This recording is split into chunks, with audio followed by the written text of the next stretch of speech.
Alright guys, I promise today this is a real video. I'm going to get to the real bag of questions video. I already have it done and everything ready to post.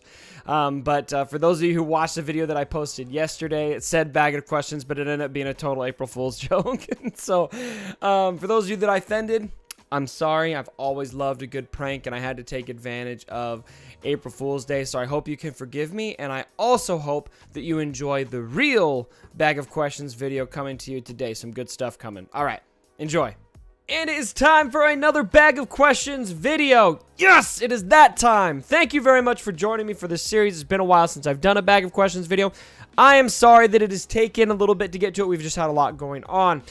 So for those of you who don't know about the bag of questions videos, welcome to the bag of questions series. This is where I take questions that you guys ask me on my Discord server. If you're not on my Discord server, please go ahead and get over there. It's an awesome spot to talk about the game. We've got lots of chatter going on there. I think there's almost 2,000 people on there now. So it's a great spot to get advice on the game. And then I also have an audience participation category here.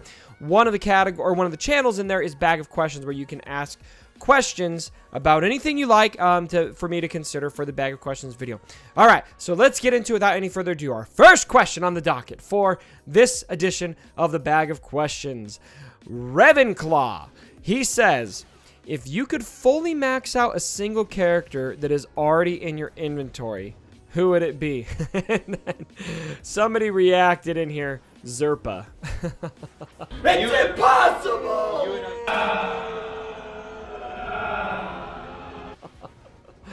Oh, too soon, guys. It's too soon. Yes, it's too soon. If I could max out a single character, it would probably be Mother Talzin right now. Because I can't max her out. I don't have all the shards to get her 7 stars. And I would really like to run a Rex Wampa Talzin team. But I'm just having a hard time doing that without having that last star on her. And without getting her to gear 12. It just seems like it's harder to make it work, at least. So that's who I do. Next, we got Darth Nihilus, and he says, what do you think is the most important thing to buy out of the guild events store? And this is a really compelling question. I think it's something that a lot of people struggle with and wrestle with. My personal opinion is that the 2 characters that are in there are both very important. The Wampa has a lot of use, especially in raids. He has some use and practicality in the arena. He's just an all-around very good plug-and-play character.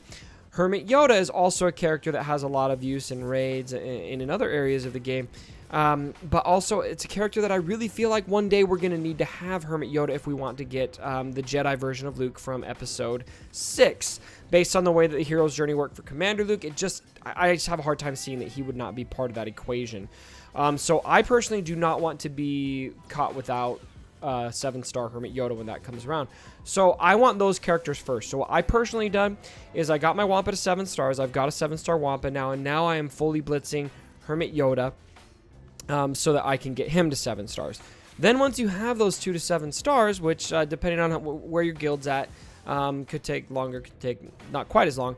Once you have them at 7 stars, then you're going to be able to go for all of that gear. And I would prioritize the gear 12 gear that you can't get anywhere else. Everything else in there you can get in another spot for the most part. And so I would only worry about the stuff that only shows up in that store so you can maximize the value of that currency.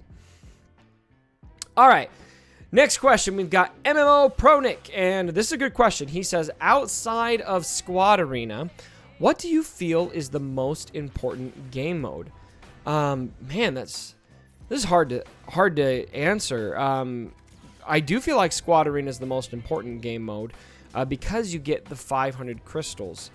If we're just basing it off of crystals, then Fleet Arena is probably going to come next, and I'm a total bad person for recommending that because I don't really focus on my own personal Fleet Arena, just because I have a harder time with ships, and also because doing my arena payout followed by my ships payout, they're an hour after each other.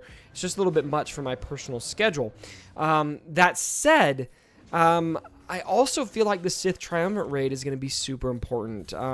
Having the gear, especially, you know, having Darth Treya seems to be something that would be very, very important going forward. And so getting into a guild and prioritizing the heroic version of that raid for now in the current state of things seems to be pretty important. So I'd say Fleet Arena if you're basing it on crystals, but I'm probably leaning towards Sith Triumvirate Raid right now. All right, Ravenclaw asks, what is your favorite in-game character? General Kenobi. Easy General Kenobi. I worked so hard for General Kenobi. He's the character that I did the most for, because when I first started playing Galaxy Heroes, I wasn't in a guild that was strong enough to do heroic tank once that raid hit.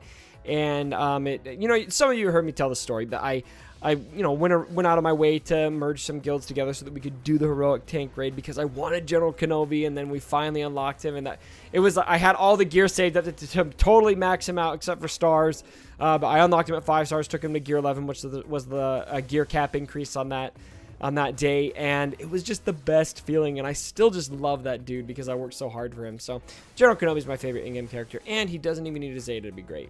All right, now we've got Slicer Ty, whose name is actually Owner Cole. We got all these nicknames on my server because people are supporting the Ty Slicer movement, which if you're not part of it yet, go ahead and get yourself a Ty Slicer t-shirt. CG, they screwed it up. It's not the Ty Silencer, it's the Ty Slicer.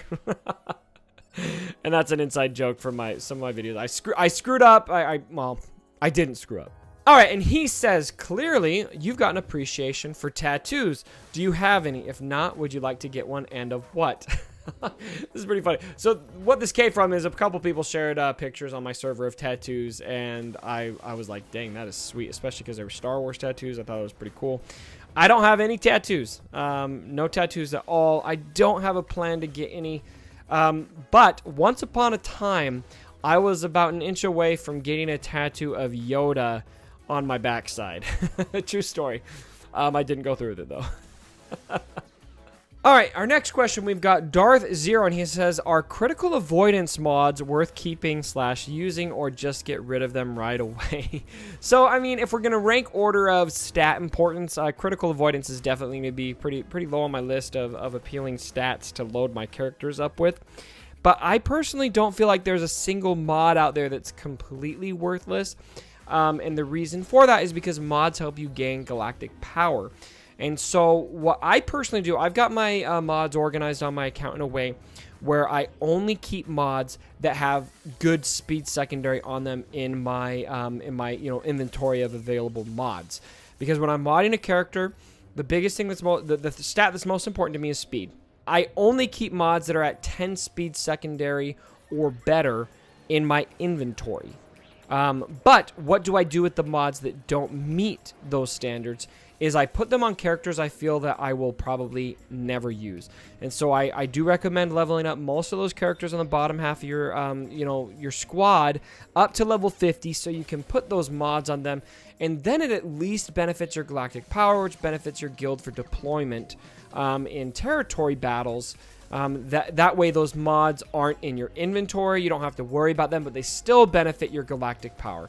That, in my opinion, is what you should do with those critical avoidance mods. All right, we got Dark Invader. He says, if you could restart this game and get any character to 7 stars for free, including Legendaries and Hero's Journey, who would it be?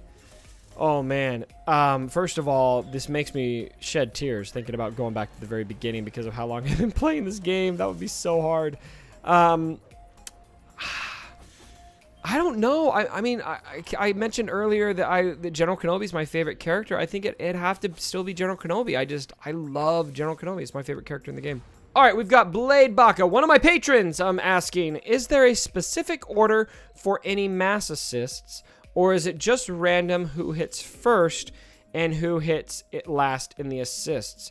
So this is a good question, and I wouldn't mind having a little clarification from the developers on this for sure, but I will speak from my personal observation. The example is we've got General Kenobi and R2-D2 on the same team. We're going to call a mass assist on a character that has foresight. And then if you pay attention to this, General Kenobi, when he calls the mass assist, clears the foresight, and that is the attack that does not count, and he's the first one there. Everyone else follows, and all of those attacks do count, and R2-D2 has a potential to land a stun last. And R2-D2 is always the last one there, and it does appear that his attack is the very last one that counts, and it does appear to have some kind of rhyme and reason and order to it. So it looks to me like it does matter when they get there, And it seems like it's just based on the speed of their animation. I could be wrong, but that's what I have personally observed. All right, and then we've got Jyn Erso here, and Jyn says, Jyn Erso was my first Zeta lead and first Gear 12 character. Would you say that was a waste? I mean, there's probably better Zetas that you could have gone for first and Gear 12s, but it just depends on how you're using her. She's got definitely use in territory battles and territory wars. They're going to be good, so there's going to be use for that Jyn Erso. It's not going to be a character. I mean, it's not like you Zeta'd Ugnaught if Ugnaught had a Zeta, and there's nothing to do with that. There's use. It's just probably not arena use right now. I've actually tried on the test account to make some teams with Jyn work, and they haven't really panned out for me yet. That's with the Zeta. So not quite there for arena, but maybe other game modes worth it. Not the best, but at the end of the day, you want to do what's fun for you in the game. And obviously your screen name seems to indicate that you're a Jyn Erso fan. So, hey, if that's what floats your boat, go for it. All right, here's a great question. This is Obi Kitty. And they say, do you think a Zeta on Grandmaster Yoda's leadership would be helpful against the new Sith teams? Would you even recommend this Zeta? I really, really like this question because I've actually wanted to make a video about this, but I have a hard time making a video about something that just simply doesn't work.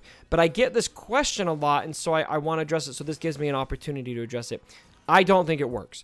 And I've tested this out on a test account. I've tried a bunch of different combinations. And the reason why people think this will work well is a Zeta Hermit or a Zeta Grandmaster Yoda's leadership gives your team a lot of tenacity. And so does that counteract the Sith teams that are going to be really debuff heavy and that kind of thing. You know, when those debuffs fall off, then they're getting turn meter, that kind of thing. Ultimately, I've found that the Jedi just aren't viable enough of a faction to make it work, and Hermit Yoda, I'm in the habit of saying Hermit Yoda now. Grandmaster Yoda is just too squishy. He dies so fast. And this was a combo that I wanted so bad to work. When I first heard the theory craft, I thought, ooh, that's a good idea. Let's try it.